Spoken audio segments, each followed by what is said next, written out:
మాసంలో మనం ఉంటూ ఉన్నప్పుడు చాలా మందికి క్రిస్మస్ గురించి సరిగా తెలియకుండానే వారు పండుగను జరుపుకునే వారిగా ఉంటారు.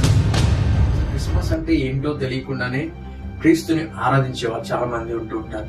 అసలు యేసుప్రభు వారు ఎందుకు ఈ లోకానికి వచ్చాడు, ఆయన ఎందుకని ఈ లోకానికి రావాల్సి వచ్చింది అనే విషయం తెలియకుండానే వారు పండుగను ఆచరిస్తూ జరుపుకుంటూ ఉంటారు.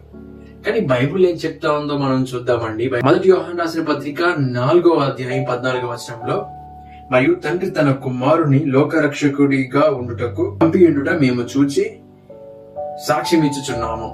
యోహాను అంటున్నాడు, తండ్రి తన కుమారుని లోకరక్షకుడిగా ఉండుటకు పంపి ఉన్నాడనే విషయాన్ని మేము చూసి సాక్ష్యం ఇస్తున్నాము అని యోహాను తెలియజేస్తూ ఉన్నాడు.